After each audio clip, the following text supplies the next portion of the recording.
Just starting this out. Episode 4 on For the Fans. Look at that. I know. All right, well, welcome back, everyone. As we said, welcome to our fourth episode. Here we're discussing the scoop, the stats, and upcoming games in the National Football League. Our hope is as this podcast grows in viewership, we will branch out into some other sports, particularly the NBA. But for us here at the beginning, let's talk about the amazing sport of football and how this current 2019 through 2020 season of the NFL will play out. For those of you who are listening, thank you for joining us on this fun little experience we're starting out here. And we need to mention this before we go into every single episode, I feel like from now on. Thank you for your support. Thank you for when you join with us and you talk about things with us and you give us your own opinion. That's what we want For the Fans to be about. We want the fans to be able to voice their own opinions and have us all have this little discussion about how things are going in the NFL. And so without further ado, let's dive in. Shane, it's been a wild week and we got a lot to talk about, so we better get started. Yes, we do. I mean, we might as well start at the top with the Chargers versus the Raiders on that Thursday Night Football. I actually was celebrating my birthday at this time at Chile, so I got to watch a little bit of the game. And Happy birthday to you. thank you. And in all honesty, I like the Chargers. I think the Chargers are a good team. My parents were big Chargers fans, and it's a divisional game, so you know it's going to be pretty good. What blew me away, so let's get our predictions out of the way. You said 30-24 Chargers. I said 24-13 Chargers. Actual score was 26-24 Raiders. In all honesty, I think the Chargers could have won that game, but the first two drives of that game, the Chargers had the ball. Both of them, Phillip Rivers threw an interception, which blew my mind. Yeah, it was a little what's the word I'm looking for? It was unlike him. And now I understand that some people may say, well, he's been throwing interceptions a bunch this season. But you know what? We normally see better playmaking out of Phillip Rivers. And you're right, Shane. Maybe that is kind of, I mean, it definitely got the Chargers off to a rocky start. And, you know, apart from, you know, the Raiders going on that drive towards the very end of the game that, you know, eventually gave them the leg up on the Chargers, that may have been what cost them the win on this. The Chargers have fallen solely into third place in competition for the AFC West, whereas the Raiders, they're on the rise. They're even looking at, you know, maybe taking the Chiefs out of the top spot here. And that's what I think is interesting, is that the AFC West is starting to look like it's wide open for basically everyone. Chiefs are sitting at 6 wins, Raiders at 5, Chargers at 4, Broncos at 3. What at the beginning of the season looked like a very Chiefs are dominant, Chiefs are going to take it, no questions asked, that gap is closing, and it is closing hard and fast. I think the Raiders are starting to become like very viable playoff contenders at this point. I agree. And you know, Shane, it is kind of cool to watch because with the stuff that the Raiders have had to put up with in the offseason with the Antonio Brown drama and everything like that, trying to get this move from Oakland to Las Vegas, there's been probably a lot of confusion and craziness that has been going on with this Raiders team. And, you know, we weren't expecting much from them this season, especially when Antonio Brown left the Raiders, went to go play for the Patriots. And yes, as we know, he's not playing in any team right now. But it's kind of cool to see that, you know, the Raiders are, you know, they cut their losses there and they're making the best of the situation. And look at them right now. They have the potential to, if not take the AFC West title, they could at least make a solid run at the wild card for the AFC side of the playoffs. And I agree. And I just want to say, Antonio Brown, I think they got Antonio Brown looking for him to be their number one wide receiver, and they basically had to cut him they basically got rid of their number one wide receiver before the season really even got into high gear at all. So that kind of left them scrambling to find that number one wide receiver and to be able to get that chemistry going with the rest of the team, especially with all the drama that happened. But the Raiders seem like they're starting to figure things out and starting to bounce back. You know what? It may not be a bad thing for them to have that going on right now. Because, Shane, you have to think... Shane, have you seen that stadium in Las Vegas? Have you seen it being built at all? I've seen bits and pieces of it. It's insane. And, you know, the biggest thing is, I mean, it's in Vegas. It's in a you know, a really popular touristy city. There's a lot of stuff going around there. It's right next to the Strip. It's actually just down the street from the Golden Knights Stadium, too. So on nights, you could have a lot of traffic between people coming from the casinos, people coming from the hockey game, and people coming from the football game. And that's a really expensive stadium. And you know what? The Raiders have got to make money. They've got to sell tickets. So maybe having a really successful season before going into Las Vegas is just what that team needs. I think it's going to help them tremendous. Trying to move a city to a new team, especially after they had a bad season, not many people are going to watch them unless there's just no football in that area. I think with them coming in with a pretty decent season as of right now is going to help them a lot in the future. Definitely. And now on the other side of the ball, Los Angeles Chargers. The one thing that I wanted to talk about this before we move on to our next game, Shane, is, should Phillip Rivers stay with the Chargers or should he, maybe make a move to another team? What do you think?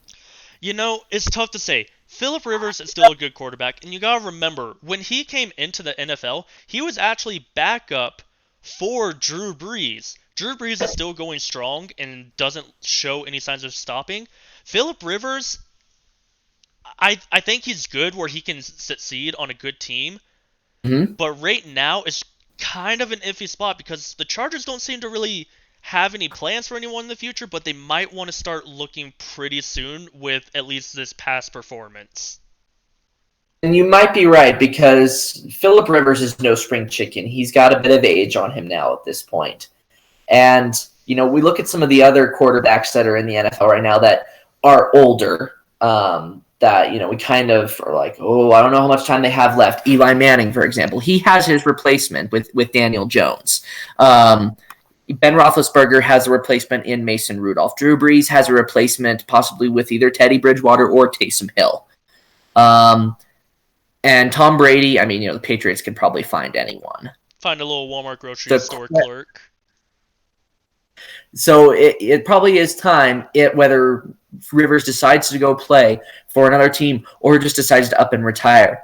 Maybe the Chargers should start looking for a replacement. Yeah, I won't say they won't start looking because Eli Manning and Phillip Rivers were in the same draft class. And Eli Manning's got one foot heavily out the door right now. Chargers might want to start looking at that backup for... Roethlisberger was in that draft class too. And, this injury, it's going to set him back. I wouldn't be surprised if in the next few years he retires as well. Anyways, though, let's move on from that. Let's go into Jets versus Giants. Predictions, you said 27-17 Giants. I said 24-17 Giants. Final score was 34-27 Jets. And I'd also like to remind those who are listening that last season. We're not going back that far. Last week, I said when predicting this game, I said that Saquon Barkley was going to have one of the best games of his career. And I got the exact flip side of that. He had one of the worst games of his career. The commentator's curse struck you real bad on that one. Yeah, what a disappointing game for Barkley. And, it was really interesting to see just, how the Jets they made the best of this game. Darnold kind of woke up. He stopped seeing ghosts, as we kept on saying. And you know what? This wasn't an amazing game, but you know what? It was back and forth. And I think for a lot of fans of either of the New York teams, this was definitely an interesting spectacle to watch. I would agree with you. I'm not the biggest fan of the Giants, not the biggest fan of the Jets, but it was definitely a more interesting game this week, which I felt like it was going to be more lopsided one way. It was going to be, I figured it was going to be kind of close, but not as high scoring, not as close as it was.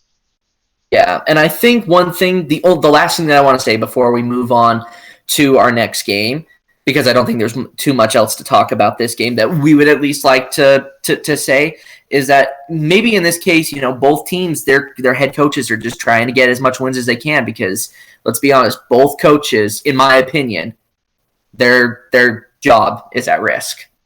Yeah, when your job's at risk, you're going to fight tooth and nail no matter what to keep it. All right. That's all we have to say about the Battle of New York. Next game, Falcons versus Saints, which I will say came in as a shock. Game ever.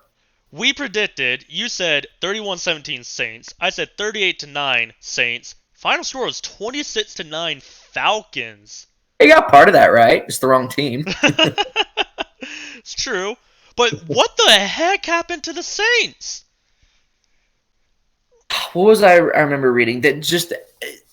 I can't remember if it was the run game or the pass game. One of those ones, just the Saints. No, I think it was the rush. The Saints could just not defend against that. For some reason, there was this huge disconnect, and it was really weird to kind of see that because we were expecting a big game for the Saints with Drew Brees, kind of coming back into it, and Alvin Kamara and Cook, they were back too.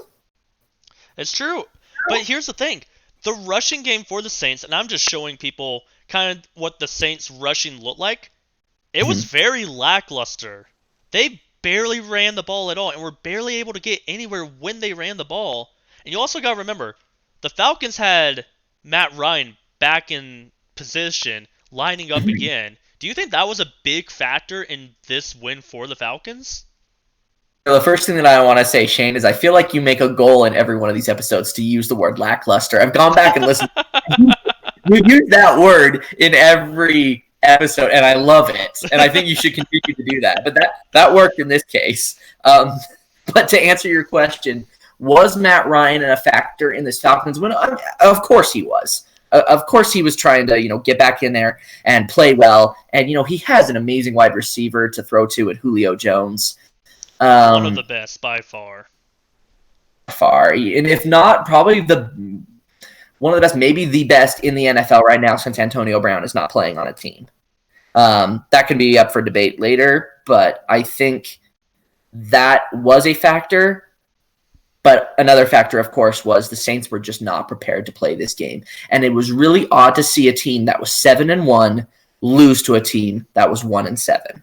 And that doesn't happen often. I don't think it will happen in a while. Especially with it being a division rivalry game, you think the Saints would be a little bit more prepared knowing that it is one of their division rivals. They play each other twice a year. They should know kind of like what to expect with the team. And I feel like the Saints possibly just came in a little cocky on this one. You know what? You could be right. And I think the one thing that I'm hoping for, and I think a lot of Saints fans are hoping for, is, when these two teams meet again to play each other, which will be Thanksgiving, that the Saints will be more prepared. Yeah, I think the Saints are going to take a step back and be like, okay, we can't underestimate the Falcons this time around. Not only that, Shane, they can't afford to lose. The NFC playoff race is so competitive right now. There are so many teams looking to make a run at that. Yeah, the NFC South is starting to close that gap a little bit. I mean, the Saints still have a little bit of a cushion with the Panthers being down by 2 wins right now, but that gap can close very fast.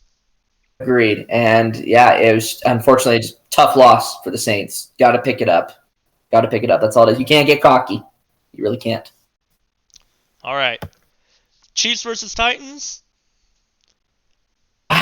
This one, I'm looking at the predictions right now. I said 35-19 Chiefs. You said 35-10 Chiefs. And the Titans barely pulled it out, 35-32 with a high-scoring game. Ryan Tannehill comes up in a big way, and Kansas City's defense lets everyone down again, including Patrick Mahomes, who has returned from his injury. I mean, even with Mahomes under center again, it was not enough to keep this Chiefs team really going and alive because, look at it. The Chiefs are 6-4 now, and as we mentioned earlier, the AFC West, that's becoming a tough race right now for that number 1 spot.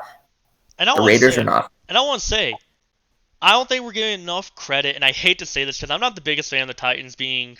I like every single AFC South team except for really the Titans just because every time I talk to them, they're always jerks to me because I'm a Jaguars fan. But Ryan Tannehill didn't even have that impressive of a game. Who had the impressive game was Derrick Henry. Yes, that is true. He was running like a madman that game, and I think it really exploited the Chiefs' defense on the run game. I think you're right, and it's interesting to see how this game sort of changed things a little bit in the AFC West and in the AFC South. I mean, I've already mentioned the case in the AFC West, but in the AFC South, too, you and I discussed this a little bit before we even went live, Shane, that in the South, I mean, yes, the Texans still hold the number 1 spot, but the other 3 teams, the Colts, the Titans, and the Jaguars, they're not that far behind. Yeah, Colts and Titans are tied with 5 wins each. Texans at 6 wins. Jaguars are at 4 wins, but Foles is coming back, which could help them a lot with gain that little bit of a veteran experience underneath center. I do love Minshew. I still think Minshew's really good, but Minshew also had to go through a lot of tough teams to come out with that 4-5 record, which isn't bad.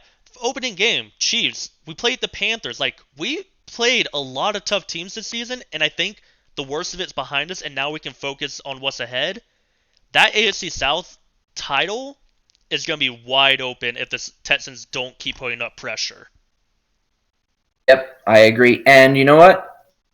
Okay, and we might be able to see something different about the Colts now. We'll get into the situation that's going on with Indianapolis right now. But for the Titans, it has been a little impressive to see how they've kind of been able to dig themselves out of this slump.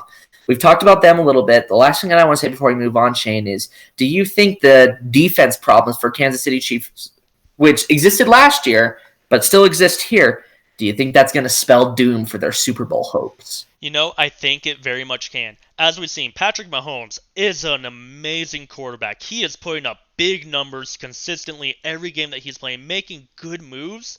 But just, I feel like anytime the Chiefs are doing really, really well, their defense is not doing enough.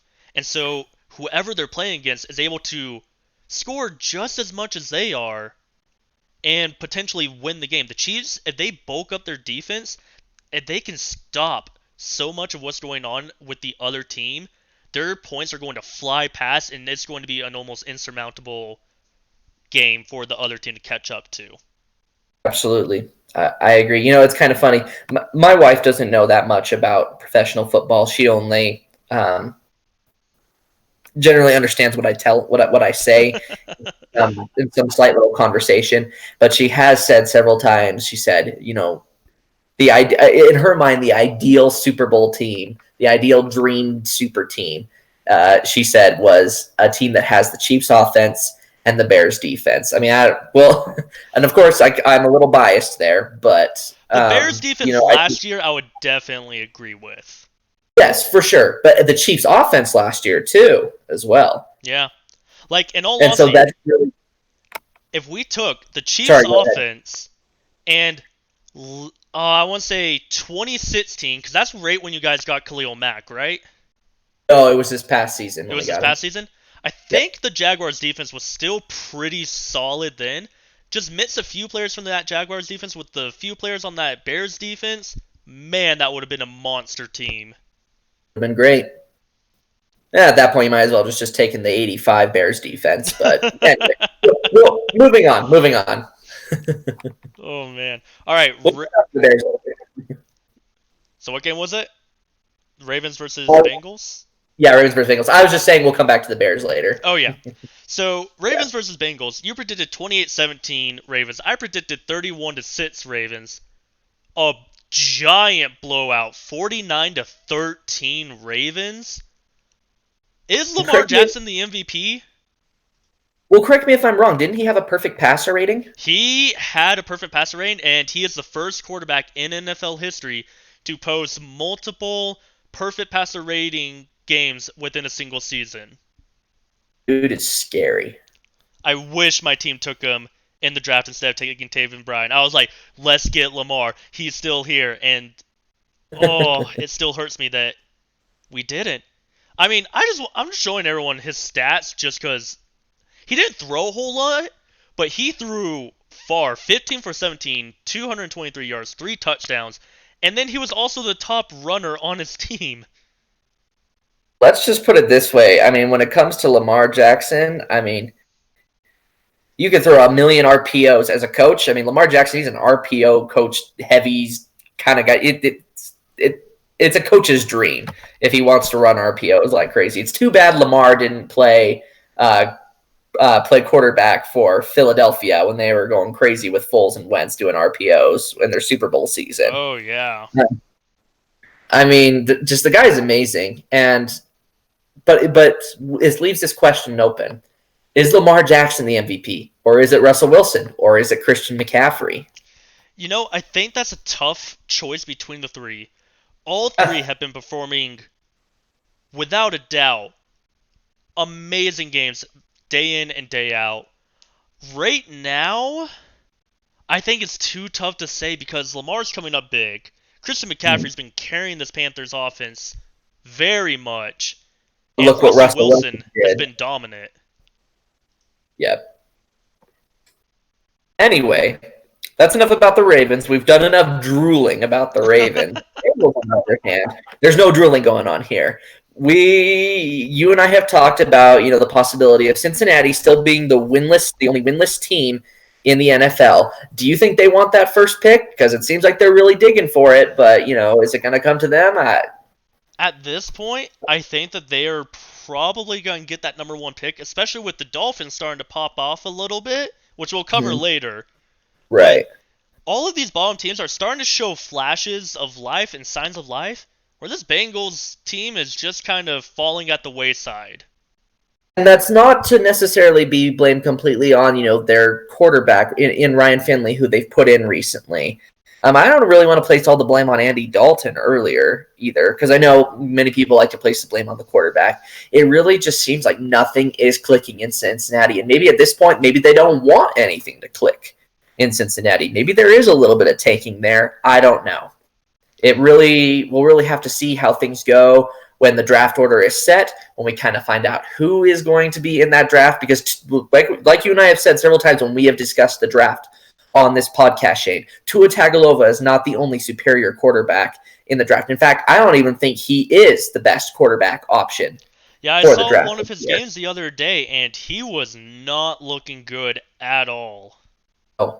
If you ask me, the guy that I think, if you want a quarterback, you need to take is Joe Burrow from LSU. And even if you looked at, again, side tangent here, going off on tangent here when we're going into college, Alabama's not even in the top 4 right now for the college football rankings. Right now it's LSU, Ohio State, Georgia, and Clemson. And of course, this comes after Alabama's first loss of the season to LSU this past weekend. But all I'm going to say is, going back onto the subject here, if the Bengals want someone like that, well, they might get it. But what does that mean for Andy Dalton? You think he's going to be out of the job, Shane? It would surprise me because Andy Dalton has not been a horrible, absolute garbage quarterback this season. He hasn't been absolutely phenomenal, but he hasn't been horrible. He doesn't fit in the system. Yeah, I don't think he fits in the system. I think he could have success outside of Cincinnati. I think he could too. He may not be the spectacular quarterback, but he could improve if he goes to another team. And that leads us really quickly, before we go on to our next game, for all of our fans out there, this is going to lead into our poll for this week. We have several quarterbacks, and I'm going to actually list them off here in a second, that Shane and I have discussed. There's a possibility of them not playing in their current team next year. We want to know what your thoughts are. I'm just going to read them off really quickly, and then we'll move on. Some of the names that we put down: Ryan Fitzpatrick, Josh Rosen, Andy Dalton, Joe Flacco, Marcus Mariota, Case Keenum, Colt McCoy, Eli Manning, Mitchell Trubisky, Cam Newton, and Jameis Winston. Let us know what you think. Let us know who you think is going to go, who might stay. We'd love to hear it. Yeah, we'll open that discussion up a little bit later as well. But let's move on to the Bills versus the Browns. I want to say our predictions. You predicted 26-24 Bills. I predicted 26-21 Bills. Actual score is 19-16 Browns. We were right about it being a close game. That much is true.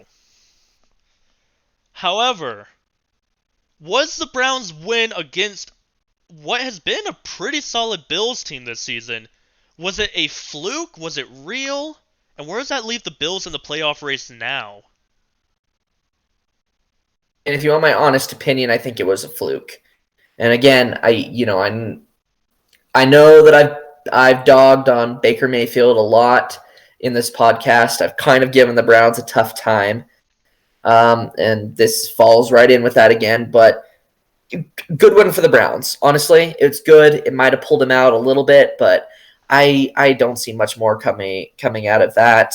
I'm more worried about Buffalo and their situation here, because this is a game that they probably should have won and they didn't. And I mean, yes, they are still in a fairly decent position to secure the wild card in the AFC side of the playoffs, but if they keep dropping games like this and then they go on to play real teams, I mean, I mean, I what's want to that say. gonna say? They have to play the Patriots again, for example. How's that gonna go?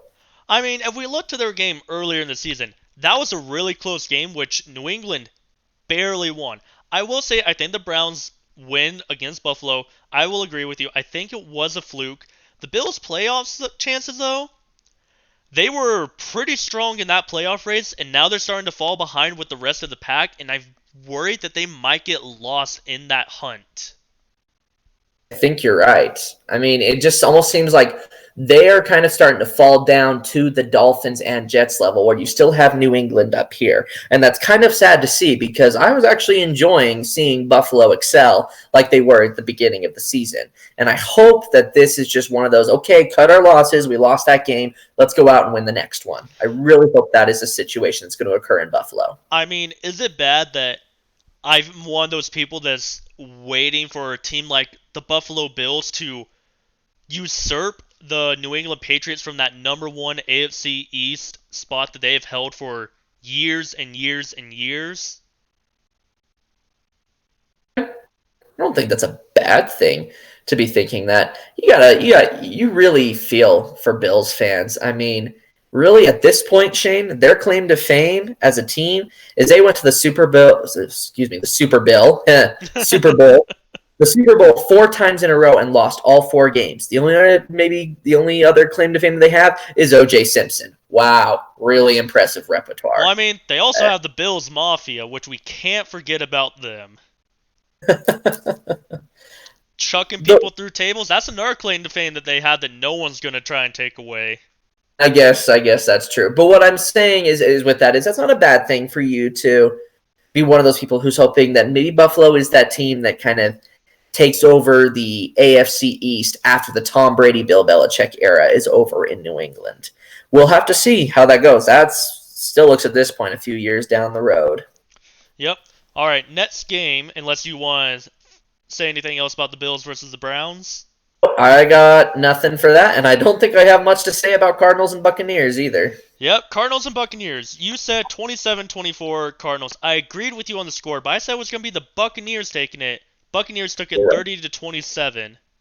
All in all, you were right. Good close game, but nothing super phenomenal or exciting about this game in my opinion. Sorry, Arizona and Tampa Bay fans. We got nothing to say. We're going to move on. All right, Lions versus Bears. I think I'm going to let you take the wheels on this one because this is your team. I'll get the score predictions out. You said 21-17 Bears. I said 21-20 Bears. Actual score was 20-13 Bears. What's your take on this game specifically? I'm trying to keep this short here because I know we kind of want to make sure we get through all these before we go into our predictions for next week. One thing I want to bring up, Shane, is you said this would come down to the kicker. It didn't even really come down much to the kicker at this point in the game. However, I will point out Eddie Pinheiro did miss one of his extra point kicks. Not good. Maybe that Bears kicker curse still lingering in there somewhere. Some of the things that we also talked about, I predicted that last week when I said this, I predicted that Matthew Stafford would get sacked at least 3 times and Mitchell Trubisky would get sacked at least 3 times. I was right on the Bear side. Trubisky did get sacked. I think it was exactly 3 times. Maybe it was more. I was wrong on the other side. Matt Stafford didn't even play. He's injured for we don't know how long. It could be weeks. It could even be the rest of the season. It's some fractures in his back is what I understand it to be. And you hate to see that because the Lions defense is having trouble, and Stafford was having pretty good games despite Detroit not pulling off many of the wins.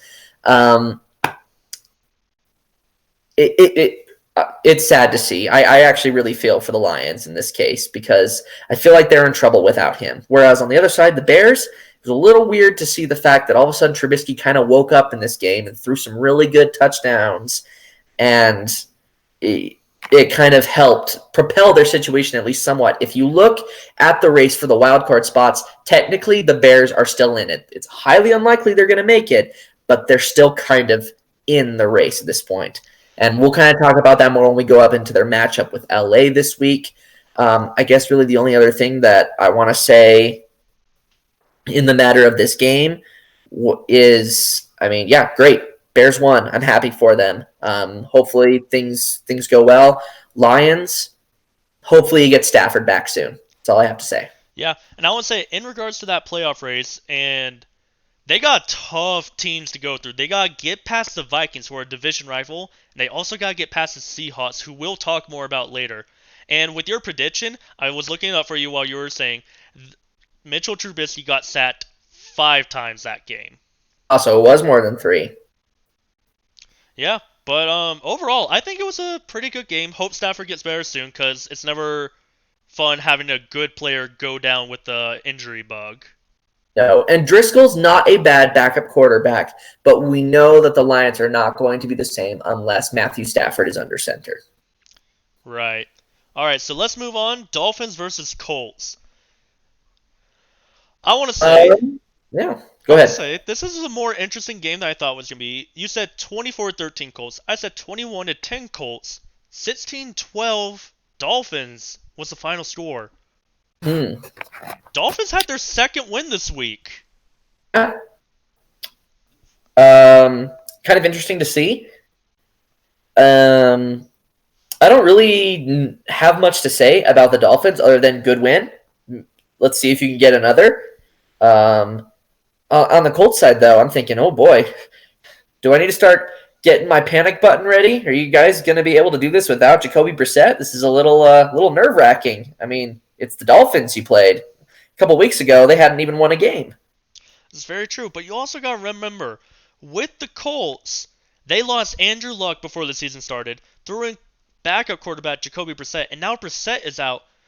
I mean, if you were looking at the very start of the season with the very beginning of preseason, they're on their third string quarterback now, which isn't ever a good sign for a team that's wanting to fight for a playoff spot. It's true. And as you mentioned earlier, it's tough now for Indianapolis being tied with the Tennessee Titans in their race. The Jaguars only 1 game behind, and the Texans still on top. That is a tough division to play in. From what we had even talked about in preseason, and I'm now going to at this current time. We said it's a tough division, and it seems like it's only going to get harder. And the Colts cannot afford to lose games like that. Especially games when they are coming in as the heavy favorite to win the game. Hate to see it. Yeah, but other than that, there wasn't too much at sign in that game. Fitzpatrick had an okay game, but was able to do enough to get the Dolphins the win. Not too much more from that game. Let's move on to Panthers versus Packers. We'll need to speed it up a little bit here so we can get into our next predictions. So let's dive in. Let's go. All right. Panthers versus Packers. You said 28-25 Panthers. I said 28-25 Panthers. Final score 24-16 Packers. I got with my gut instinct. I said my gut instinct was to root for the Packers, to pick them to win. I went against my gut instinct. I got burned for it. You win some, you lose some. Now, here's an interesting thought, which goes along with what we were talking about earlier, with quarterbacks staying with their certain team. Cam Newton, is he going to stay with Carolina? My dad actually talked to me the other day, and my family's from North Carolina, so they hear Panther stuff all day long. He thinks that Cam Newton is out the door and is going to be gone after this season. I agree. And there's 2 teams that have talked about getting Cam Newton during the offseason. And I just want to go over that really quickly because I think it's an interesting conversation between these 2 teams. The first of which actually is the Chicago Bears. And the only reason I'm bringing this up is because, I mean, this isn't much to go on. Some people have talked about bringing Cam over to the Bears, one of them being Stephen A. Smith. I know that's saying a lot because, Stephen A. Smith isn't this amazing expert about football. But how Cam Newton fits into a system at Chicago. But I think what's more of an interesting proposition is what if Cam Newton goes and plays with his old buddies in Denver? What if Cam Newton becomes the starting quarterback for the Denver Broncos next season? What do you think about that, Shane? That would definitely be an interesting take. It would get the Broncos a slightly younger quarterback than Flacco, someone who has gone to the Super Bowl and has proven himself. And he's an MVP. He is an MVP. I do want to say, however, with him and the Bears, and I was just going through social media earlier, is that he has been talking that one team he does want to go to and he does want to play for is the Chicago Bears. And you know what? As a Bears fan, I would welcome him with open arms, but he can leave his ridiculous outfits in North Carolina. That's all I gotta say about that. Leave your outfits in Carolina. Don't bring them to the Windy City, please. If he brings them to a windy city, they'll all blow away anyways. Hopefully. All right, moving on. Rams versus Steelers. I said 24-21 Steelers. You said 21-13 Steelers. It was 17-12 Steelers, the actual score of the game. You and I had talked about we're hoping that the Steelers kind of get back into the race. It looks like they are. They're doing better than the Browns and the Bengals at this point, trying to kind of inch back up to where Baltimore is at right now. On the other end of the spectrum, Shane, the defending NFC champions and the Los Angeles Rams are in trouble. I mean, I would have to agree, and we're going to try to keep this short. The Steelers are actually kind of tied for second place for that second wild card spot at the moment. Although the Rams, if they want to find their way into the playoffs again, they have to pull some stuff together and really fight out the rest of the season in order to hope to get to the playoffs this season. And it's not looking good for them right now. Jared Goff is throwing a lot of interceptions right now. And it's just that team isn't what it was last season. I don't know what else to offer on that. Maybe we'll talk a little bit more about that with them playing Chicago this week in Los Angeles. But I guess for the time being, that's really all I got to say. So should we move on? Let's move on. Vikings versus Cowboys. You said 28-17 Cowboys, which was bitter coming out of your mouth. I said 31-17 Vikings. Final score 28-24 Vikings. I feel like the Cowboys just want to disappoint you one way or another. Let me just say, and I mentioned this to you earlier, I am not upset that I got this one wrong. In fact, if I predict the Cowboys to win all their next games and win the Super Bowl, and that comes back to bite me, and I get all that wrong and they just suck, I would be so happy. That'd be awesome. I don't even think it would be a disappointment to you that you get all those predictions wrong. You're just happy the Cowboys are losing. Exactly. I mean, unfortunately, in my case, what we've talked about, they still do lead the division. They still do lead the NFC East. That's not much to go on, though. A lot of the other teams aren't doing that well.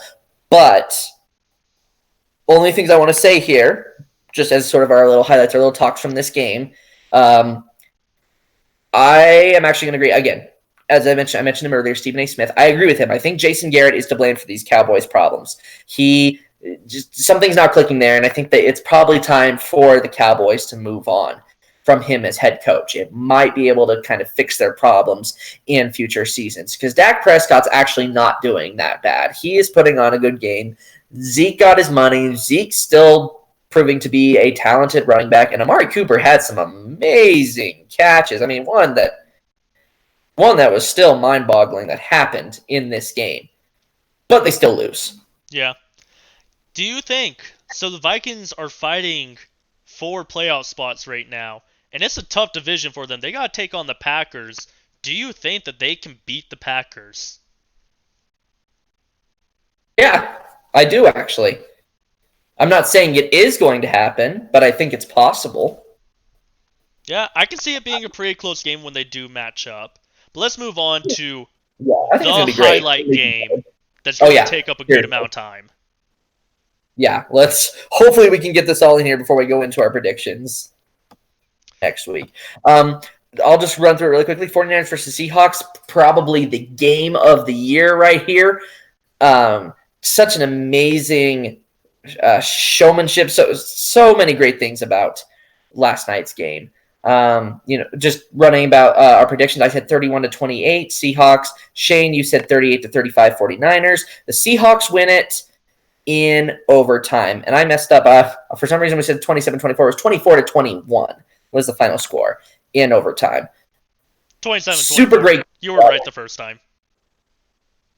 Sorry, for some reason I thought it was 24-21. No, you're good.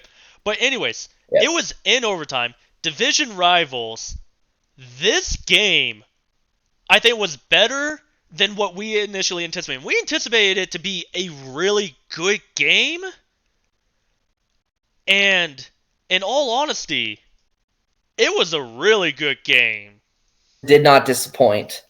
Being able to see, Jimmy Garoppolo's a good quarterback. Russell Wilson is a phenomenal quarterback. They both did well. The defense coming up with some amazing plays on both sides, both Seattle's defense and San Francisco's defense. Super cool to see all of that happening. Russell Wilson throwing that crucial interception in overtime. And then Chase McLaughlin, who was covering for Robbie Gould in that game. It's poor dude makes the field goal in regulation, but misses it in overtime. I mean, man, that's a heartbreaker. But you know what? This was it. This was a great game. And I think the only thing we should just talk about Shane before we kind of move on here, because I'd love to keep talking about this game. There's so many good things about it, but I think the last thing that we really need to go on here is, as we talked about, the 49ers are no longer undefeated. There is no longer a single team in the NFL that is undefeated. And the only question that remains in the battle for the NFC West, Shane, do you think the Seahawks can beat the 49ers in the playoffs? Do you think that could be something where the Seahawks end up kind of being that team that either goes to the NFC Championship, either wins the NFC Championship, or better yet, wins the Super Bowl? Do you think? So here's what I want to see. It's going to be a tough fight between them for the NFC title. They're going to be fighting each other in their own division. I honestly want to see both teams, opposite sides of the NFC race, go to the very top for that NFC title game and duke it out, mano a mano, have a repeat of this game, and in all honesty, it can go either way. If Chase McLaughlin is still kicking for the 49ers, I'll probably give it over to the Seahawks just because he was a hero at times, but he was also the villain of the game at times. It's true, but I can't imagine that Robbie Gould is going to be out for that long, and that guy knows how to be a good kicker. Which is why I want to give my edge to the 49ers if they see each other again in the playoffs.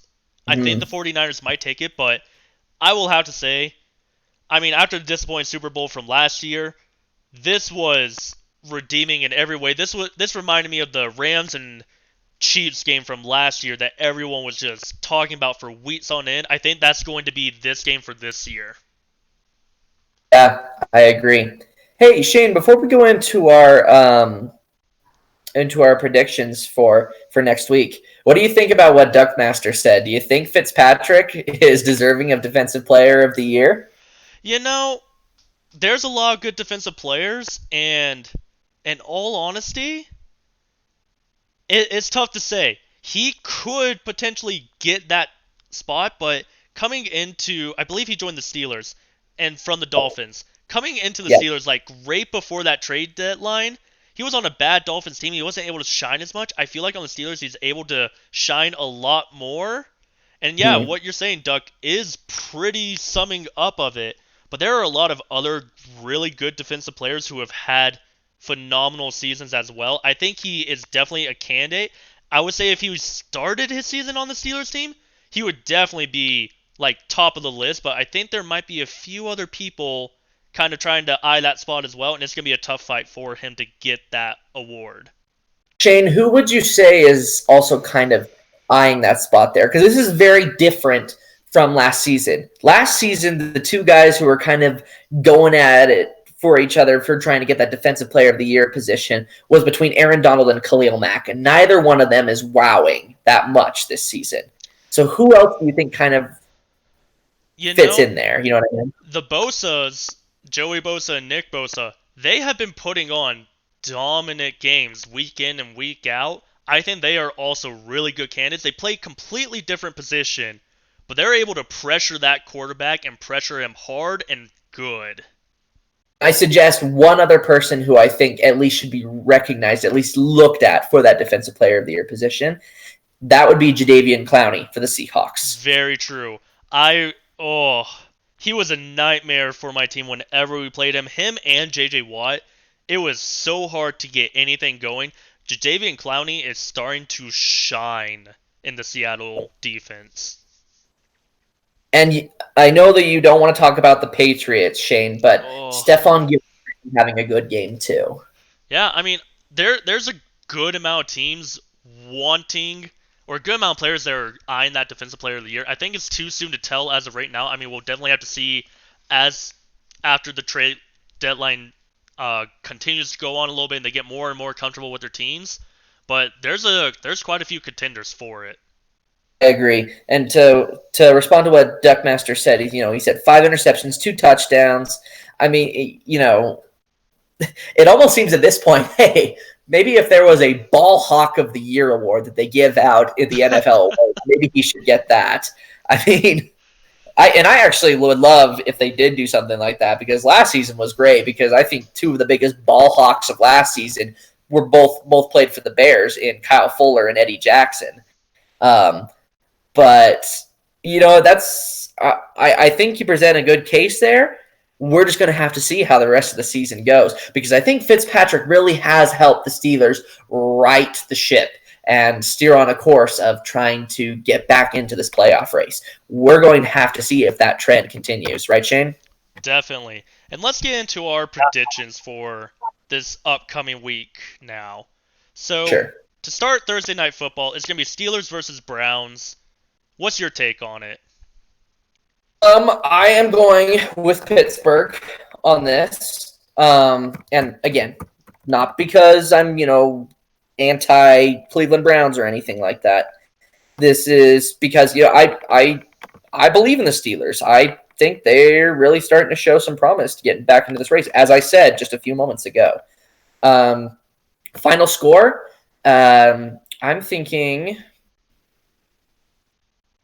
24-16. 24-16. I'm going to side with you that the Steelers are going to win it. I think if the Browns show a little bit more life than they did last week and continue with the momentum they got last week, I think it's going to be a little bit closer. I'm going to say this final score is going to be 17-10 with the Steelers taking it. And you could be right, too, because the Steelers have been winning it, but they've been keeping it kind of a lower scoring game, at least in the past 2 games. So you very well could be right. And we'll just have to see what happens. And as you've mentioned before, time and time again, Shane, it's a division rivalry. You can't always predict what's going to happen in these games. I mean, the main reason I say that, division rivalries, they have the most time to prepare against each other. They know they're playing each other. They know who each other are. They are very comfortable with who they play against and know their strengths and weaknesses. It's just who exploits what the most during that game. Absolutely. And at this point, you and I are in agreement. The Steelers are going to exploit more of the Browns than the Browns will do of the Steelers. All right, next game, Jets versus Redskins. Kind of a lackluster Sunday game. Hey, there it is again. Did it just for you. Anyways. Thank you. I think it's going to be a kind of a boring game, although I will say I think the Redskins are going to take it. Darnold has woken up, but the Redskins, I feel like, are going to be a little bit better than the Jets this week. I'm going to say the Redskins are going to take it. I think it's going to be a low-scoring game, though, with the final score being 14-9. Okay.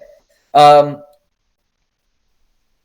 bold side, or maybe I'm just doing this just to maybe offer a different take on how this game is going to go. I'm going to say it's actually a higher-scoring game, with the final score being 28-26. With the Jets taking it. Still a close game, but I can definitely see it being a higher score game. You were talking about your gut feeling earlier. My gut feeling saying low, so I'm sticking with my low. Right, and you know what? That's something that it could be possible to see. I mean, the Redskins are going to stick with Dwayne Haskins as their starting quarterback for the rest of the season. I think what may come down to this is Sam Darnold going to be back? Is he going to be this quarterback that has had these really great shining moments, or is he going to be seeing ghosts again? I think that's what's going to dictate a lot of how that game's going to go. You feel me? You agree with me on that? I agree with you, and also I want to see Le'Veon Bell get the ball a lot more than what I feel like he has been getting in the past weeks.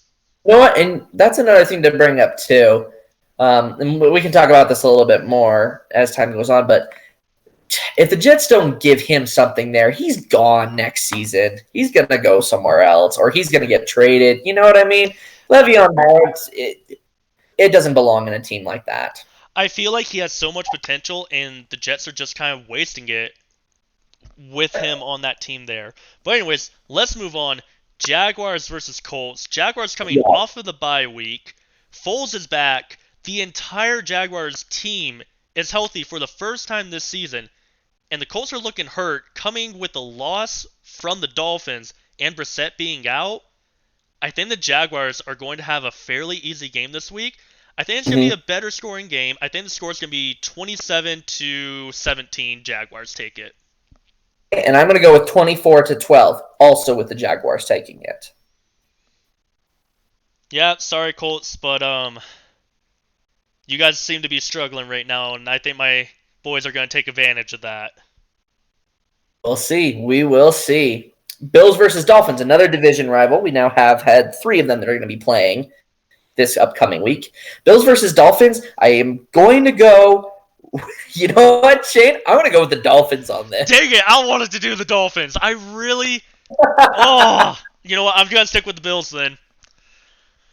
I say just the Dolphins are going to try and continue this streak of wins that they have, and try and see if they can maybe get one more under, especially against a division rival like the Bills. With the final score still being close, final score being 22-19. Ooh, that is pretty close. I'm gonna give a little bit of a hot take on this one. I want to say the Dolphins are gonna win it just because of the momentum, but the Bills are probably like pissed that they lost to the Browns, who were not wrong. I think they were coming in a little cocky. They got fallen down to earth a little bit. They're like, okay, we play the Dolphins. We know how to play them. It's our division rival. We can get this and get back far ahead in the playoff race. I think the Bills are going to take it 31-14. All right. That's I think it's a compelling take. You say it's a bit of a hot take, but I think it's possible. I see it possible, but I'm only worried about that high score for the Bills and that okay score from the Dolphins, but we'll have to see. It could end up being a fairly interesting game this week. Definitely.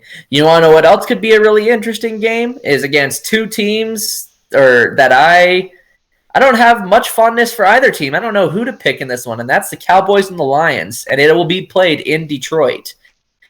Lions without Matthew Stafford and the Cowboys without any sense of direction. I was going to say without any sense of humility, saying, "Oh, we're going to the Super Bowl again," and then boys.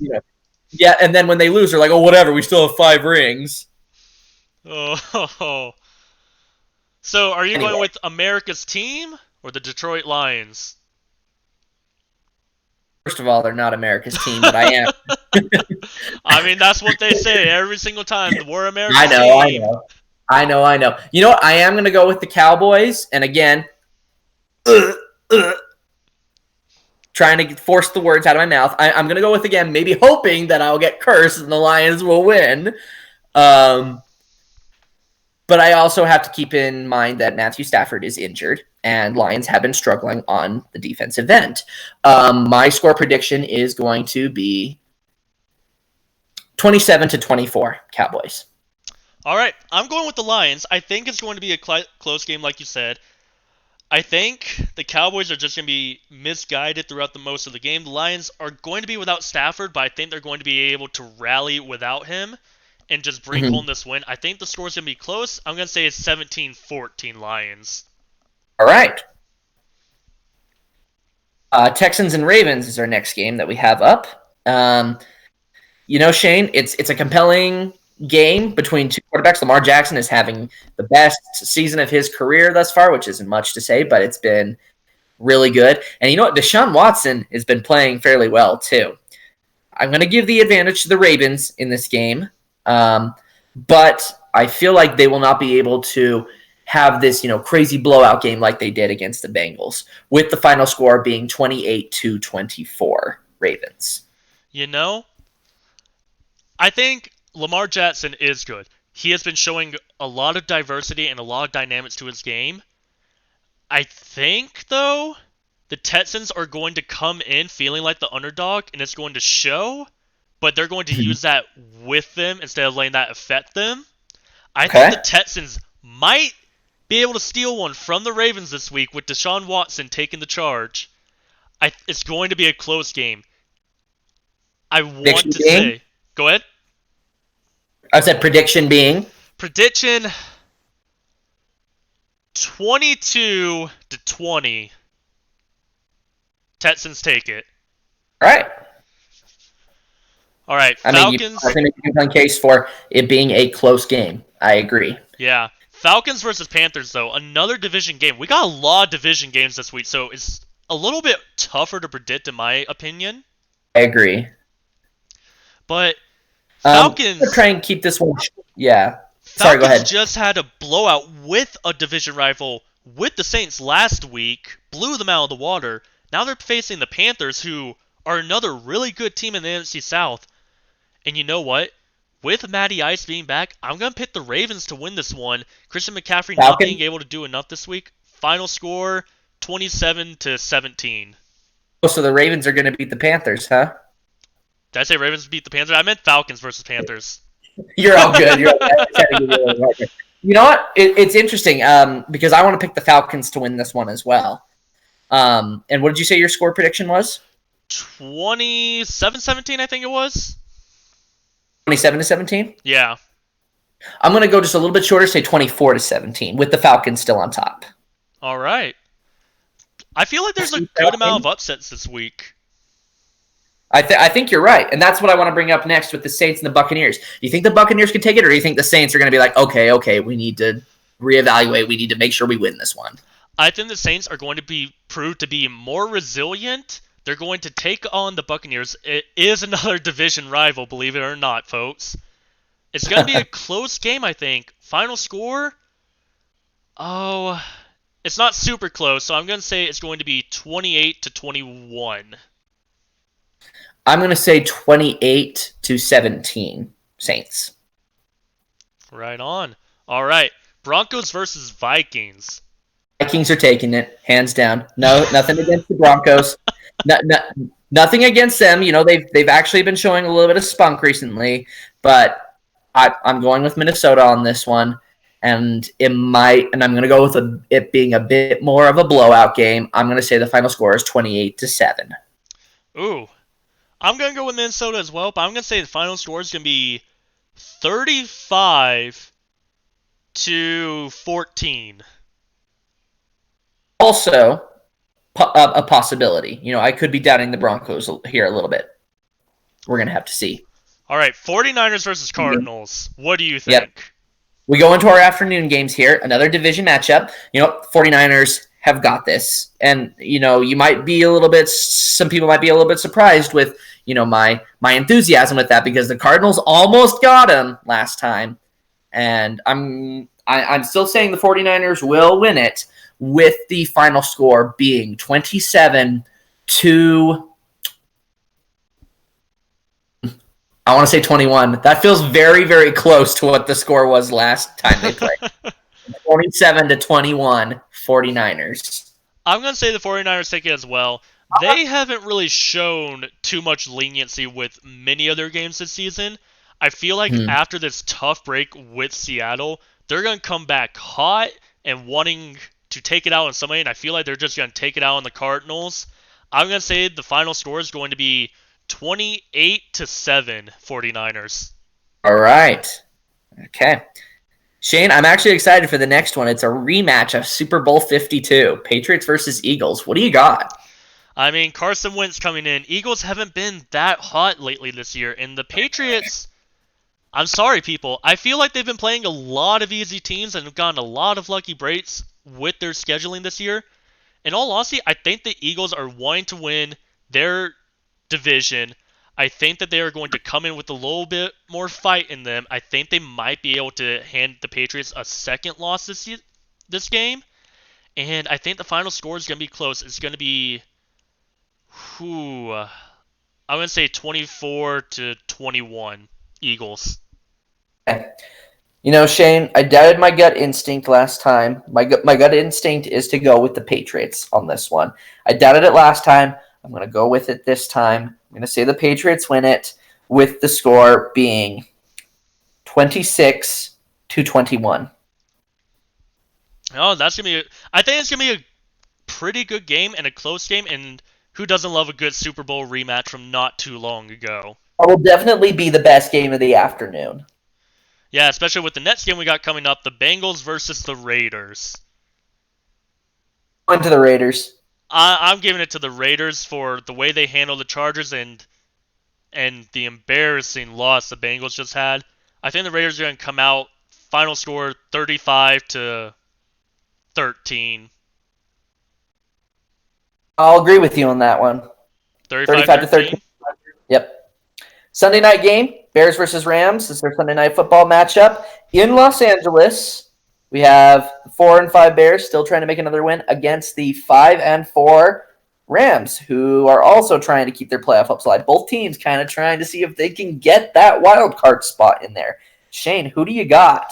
You know, it's going to be a fun Sunday night game to watch. I think I'm going to go with the Bears on this one just because the Bears defense, I feel like, is going to put more pressure on Jared Goff. It's going to be a close game. If your boys' O-line can protect Mitchell Trubisky long enough to prevent some of their bigger defensive linemen from getting to him, I think the Bears can take it. It's going to be close. I'm going to say, 17-14. That is very close to how I was thinking this was going to be, Shane. When these two teams faced each other last year, that's exactly what it was. It was more of a defensive game than it was an offensive game. And I think the same could apply here because Trubisky, as I've mentioned, is still not, he still has his entire offensive line struggles about, making sure he doesn't get sacked. And that's really tough when you have Aaron Donald on the opposite side. But on the other side, you have Jared Goff, who's struggling right now, throwing a lot of interceptions. And then he's throwing, and it's going to be going at people like Clinton Dix, Eddie Jackson, Kyle Fuller, players like that on the Bears defense. Not to mention, Khalil Mack is really wanting to push for improvement from the defensive side of the Bears. I think it's going to be a defensive game, a lot of sacks, a lot of 3-and-outs, but the Bears are going to win this game. And it's going to be close, with the final score being 16-12 Bears. Yeah, definitely going to be a pretty... If you like a defensive game, which I know a lot of people don't like because they like the high-flying offense that usually runs, but if you like a little bit more big, heavy hits by defensive players on the quarterback, this is going to be a pretty good Sunday night game to watch, but Bears, I can see taking it.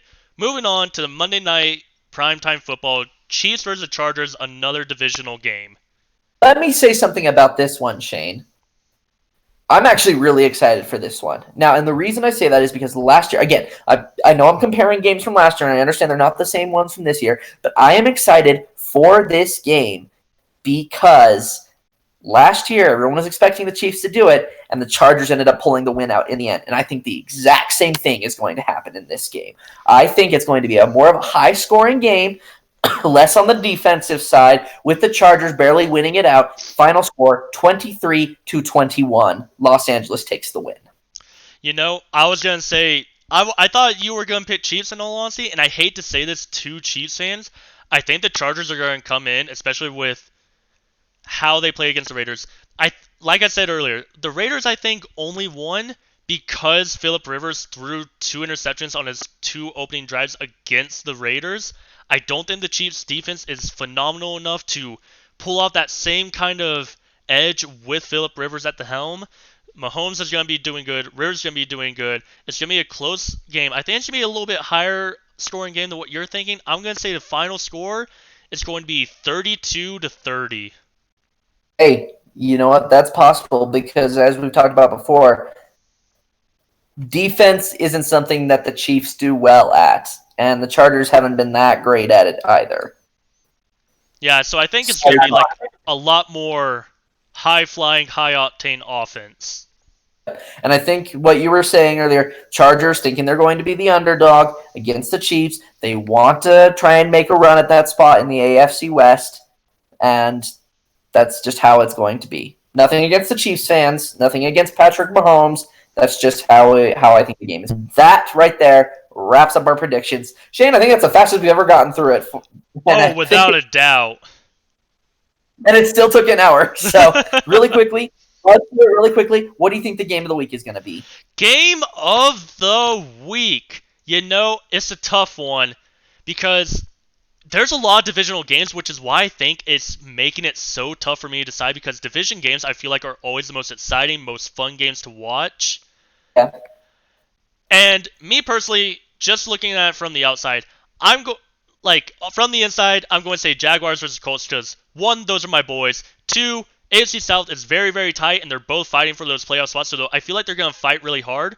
But the other game that I would say is probably going to be the game to watch, Texans versus Ravens, is going to be a really good game to watch. That was the one that I was thinking. If not that one, it's going to be the Chargers and the Chiefs. And I would say Falcons and Panthers are a little bit of a sleeper in that hold as well. It could be. I think it could still have the potential to be a good game. There's a lot of good games this week. A lot of exciting football for this week. Yes, especially with a lot of these divisional matchups. Really quickly, who do you think is going to be the really big standout player from the week? Oh, standout player. I think Mahomes is going to have a really good day, but I'm going to have to give it to Lamar Jackson yet again. He has just been a mighty force lately, and I feel like not many teams have been able to figure him out quite yet. So I'm going to give it to him this week. You know what? This is going to be a very bold take, and it's probably not even going to happen. And I know I said that I would be picking the Patriots to win, but I'm going to say Carson Wentz has a really good game this week. Even with the Patriots winning out, I think he could have the potential to actually have a very impressive game next Sunday. I could be wrong, but that's just kind of what I'm leaning towards right now, is maybe he's just going to have a really, really good game, but because the defense for the Eagles isn't really going to hold up, that's what's going to mean the Patriots are going to win. But that aside, Wentz is still going to do a good job. We'll see how that happens. You know what I mean? Yeah.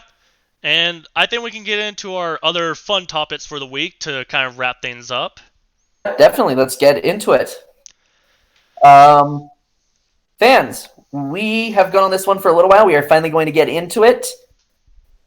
If Colin Kaepernick, and this is an interesting time to bring it up, this weekend, Kaepernick is supposed to go and train and work out with, Shane, you said all the teams in the NFL? I read that the NFL is getting him to get somewhere and to work out for all the teams, try out for all the teams, but he does have an event coming up this week in Atlanta where he is going to be exercising, working things out, and basically getting a spotlight shown on him saying, hey, look, I can still do some stuff.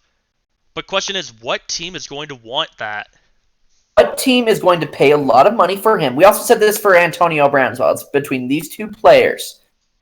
What team would take them, and what team would pay a lot of money for them and put up with any additional baggage that comes with it? In the case of Antonio Brown, it's any off-field issues. In the case of Kaepernick, it's a media circus. And I think it's tough to say. I'm going to start with Colin Kaepernick. Just looking at all the teams, I'm thinking of who's in dire need of a quarterback, who has some room for money, who's looking to start building, and honestly, I think the Miami Dolphins might pick up Colin Kaepernick. Explain your reasoning there. I have a different team in mind, but I want to hear your reasoning. My main reasoning is that you gotta look. You have Ryan Fitzpatrick, who is wildly inconsistent, and he's getting up there in age. You got Josh Rosen behind him, who hasn't really proven a whole lot right there. The Miami Dolphins have a lot of pits. They're looking to rebuild. They might want to look to rebuild some of that team with a slightly younger, between the middle of Fitzpatrick and Rosen. They want a quarterback between that age who has some experience and who appears to be in good shape. and to kind of be someone to lead the team, I think the Dolphins might take him. Okay. And do you think that the draft will affect any side of that? What do you think? It's kind of hard to say with the Miami Dolphins because, in all honesty, a lot of teams are going to be looking for a lot of potential and a lot of quarterbacks. But as we have seen in the past, quarterbacks usually, most teams want to have their quarterback sit behind a somewhat veteran player to be able to at least learn his knowledge, learn his leadership skills, and continue forward. The Dolphins, I don't think they're necessarily in the market for a quarterback if they pick up Kaepernick. I think they'll look for more offense and defensive weapons to aid him with it. Yeah. I could see you present a very good point there. And you're talking about Kaepernick going and playing on the East Coast. My vision of how it could be is a little bit different. I have two teams in mind. One of them, first of which being the Denver Broncos. Now, hear me out. No, I was thinking Denver Broncos as a second, so I'm on board with you with this so far. Yeah. The reason I bring this up is because it almost seems like John Elway wants to bring in a different quarterback every year ever since Peyton Manning. And I don't really think Flacco's going to stick around. He's been injured. He hasn't been all that impressive. They're going to need to bring in another one, even though they do have this backup here. I don't think they want him to be the face of the franchise as a quarterback just yet. Now, I say they could bring Kaepernick in. I think they're sort of hoping for they'll continue to have that impressive defense that they had back during the year when they won the Super Bowl, and that Kaepernick is just going to be someone who knows how to get things done and can be a team player. At least that's what they're hoping for, and will be able to just work together on that team. And who knows? The Broncos may be trying to kind of get a bit of an image back. They could definitely get a very standout image if they had Kaepernick on their team. Without a doubt. Who was your second team? I'm curious about that one. Out on this one. We talked about it earlier, and this is going to sound really crazy because, the last time Kaepernick played in the NFL, he played for a California team. I'm sending him back there with the Los Angeles Chargers. Really? I am saying that because, as you mentioned before, they need to look for a replacement for Phillip Rivers in the next little while. Could they use Kaepernick as one of their quarterbacks? If not the starter, one of the backup quarterbacks. Could they? Yes, they could. And I want to say, Duckmaster chimed in. He agrees with me, saying he said he thinks either the Dolphins or the Bengals. I agree 100% with the Dolphins. Bengals is an interesting take, which I can actually kind of see a little bit as well. I think I can see his reasoning behind it. I'm curious too, because I feel like maybe they could have him in there. I don't think they would have him as a Bengals starting quarterback. I think they want to hand more of that role over to if they get a quarterback in the draft. And the reason why I don't want to say they have a young quarterback from the draft along with Kaepernick is because they want someone who can kind of be a mentor, can kind of, still knows the game fairly well. And Kaepernick's been out of the game for a little while. You get what I'm saying there, Shane? Oh, I understand it. But at the same time, Kaepernick this is just from what he says. Kaepernick says that in his time away, he's been doing nothing but studying the game and practicing and just waiting for his chance to come back. So if he does have any rust on him, in his own mindset, I think he's thinking he can shake it all off. And we would only be able to see that if he did get signed by a team and was able to show that. So that's kind of hard to make a guess on there, huh? Yeah. But Antonio Brown, do you want to talk about where we think he might go as well? Yeah, let's go into it really quickly. All right. You go ahead and start this one. I'll just do this as a little thing to kind of wrap up this before we kind of close like we normally do at the end of the podcast, because, again, we're kind of starting to encroach on the, we're getting over on time here. Antonio Brown would do well with a team that, again, can handle kind of the off-season shenanigans that, he displays.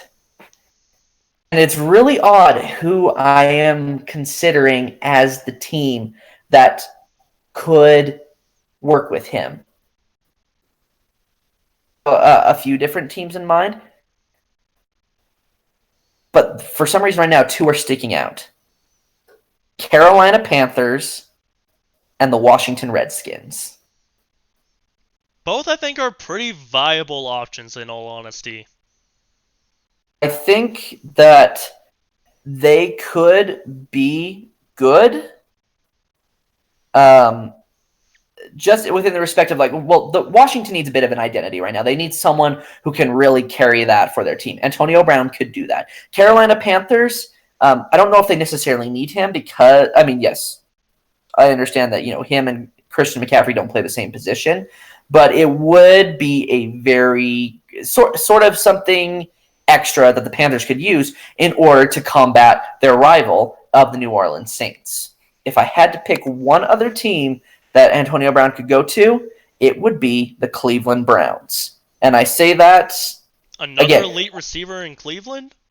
It would be crazy because they already have Odell Beckham Jr. there, and I don't know how well those two would get along. But if Cleveland is really kind of wanted to try and build that, we're here, we can play,